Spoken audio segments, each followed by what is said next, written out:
I'm really excited about today's episode, because not only is this a first for PhilosophyTube and me, it's also, I think, a first for Anglophone YouTube. We're going to be learning about a philosopher called Zera Yacob, who came up with a lot of the ideas that we attribute to the European Enlightenment way before anybody else. So, let's get cracking. Part 1. The Hatata. As we go through this, bear in mind that Yacob wrote his main work, the Hatata, in 1667, although the events and the ideas it describes he actually developed earlier than that, in about 1630. Yacob was born in the kingdom of Aksum, which was located in what is now called the Federal Democratic Republic of Ethiopia. The Hatata is not only a work of philosophy, it's also a work of autobiography. Yacob describes how he had to flee Aksum when he got in trouble for publicly questioning certain ideas and went and lived in a cave on his own for 2 years where he came up with his philosophy. The Hatata is explicitly faith-oriented. Yacob says he's not really fully a Christian, although people often took him for one, but he is definitely religious, and one of the only things he took with him into his cave was a copy of the Psalms of David. He writes, "In my heart I did not believe in anything except in God who created all and conserves all." He talks a lot about prayer, and a lot of his work is about the philosophy of religion. Yacob says that heaven must exist because we were created to seek happiness but are almost never totally satisfied in this life. Therefore, we must have been created for a perfect life to come.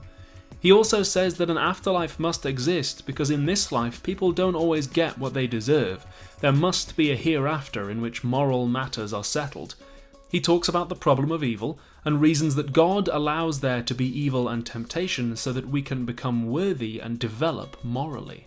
But he also talks about the need for skepticism and rational inquiry, rather than just believing whatever people or local traditions tell you.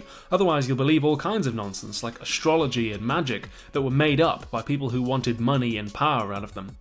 He mentions that the Europeans colonizing Africa were using their religion to cloak their theft, as an example of how it's important to think critically about what people tell you.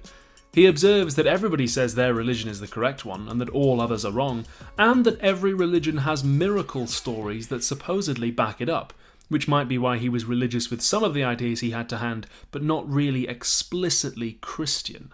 Since he's a believer in God, and in his view God created nature and humanity, Yacob tries to derive his ethics from what it seems God created us to naturally want to do.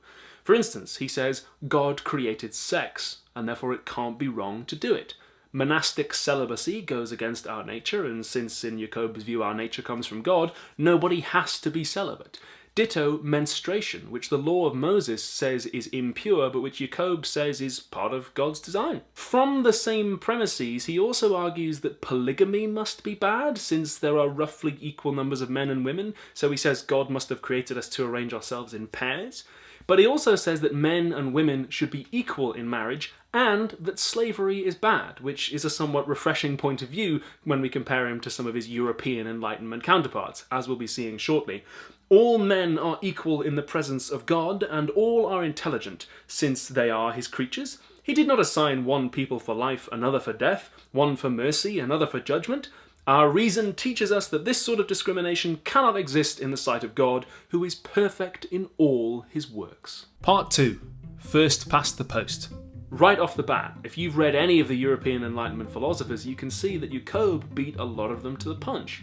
That whole bit about miracles and how every religion has miracle stories that supposedly prove it's true, but they can't all be true, so we need to critically examine miracle stories, that prefigures David Hume's essay on miracles, which is still the go-to text on the philosophy of miracles in British philosophy education, certainly, but which Hume wouldn't write for another 100 years. The idea that God and the afterlife is essential to how we think about morality is normally attributed to Immanuel Kant, who wouldn't write it down until 1781. There are also a lot of parallels here to Descartes' Meditations, which if you've studied philosophy in high school, you've probably read. Like Descartes famously did, Yacob shuts himself away and passes through a period of doubt to try and establish certain knowledge. There's also something very like Descartes' trademark argument for the existence of God. The idea is that God implanted in humans certain ideas that we could only have had if God exists, so the fact that we have them means that it must.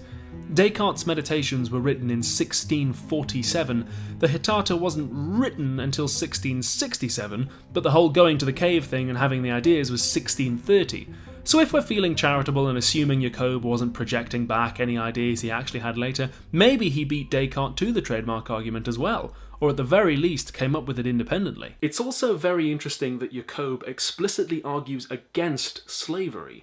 The quote, "all men are created equal," is normally attributed either to the United States Declaration of Independence or to the philosopher John Locke, whose work greatly inspired it. But Locke wouldn't write his most famous works until about 1689, and the Declaration of Independence wasn't penned until 1776. It's also worth bearing in mind that neither Locke nor, it must be said, the writers of the Declaration of Independence really meant all when they said all.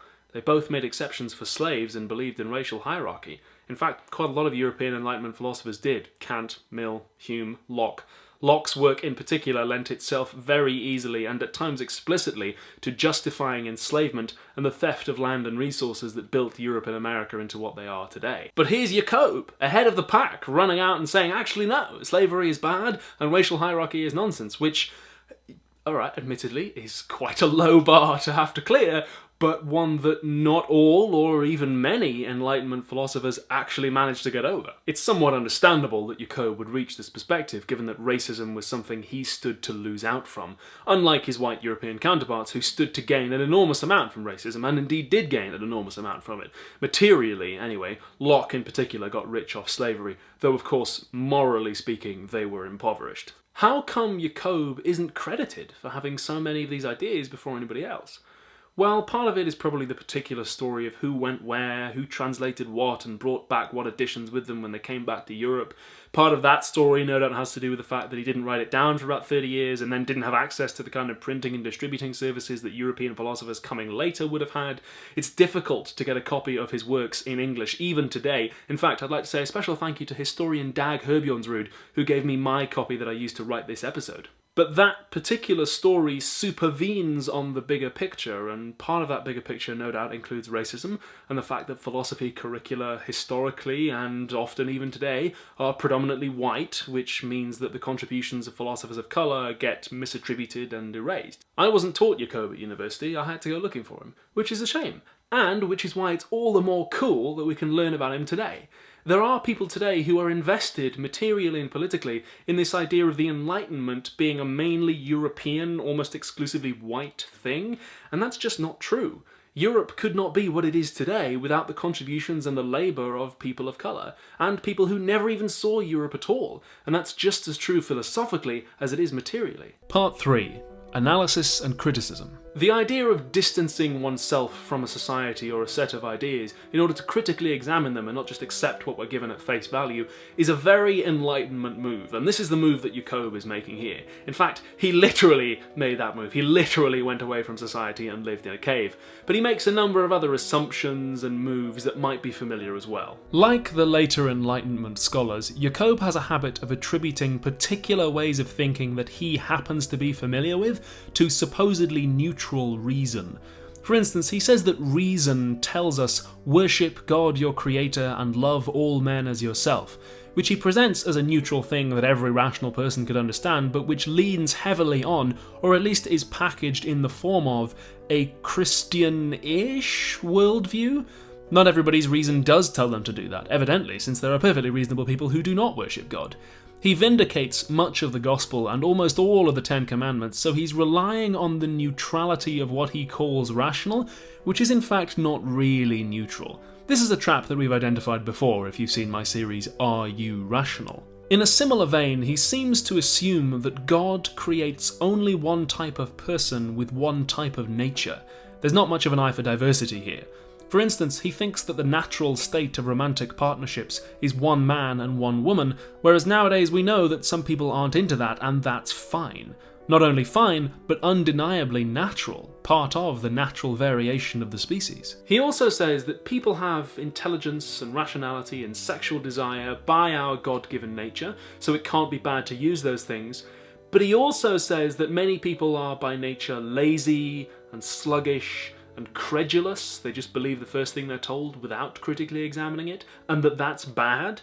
So it seems like he's saying there are some parts of our God-given nature that are higher and better than others, and it's not really clear how he's composing that hierarchy. And obviously, it goes without saying that if you don't believe in God, a lot of these arguments aren't going to fly. All that said though, Yacob concludes quite open-endedly with an appeal to the reader. I entreat any wise and inquisitive man who may come after I am dead to add his thoughts to mine. Behold, I have begun an inquiry such as has not been attempted before. Patreon.com/philosophytube is what allows me to pay my rent and make the show. Please take a minute to sign up and give whatever you can. Alternatively, paypal.me/philosophytube is where generous folks can make one-time donations.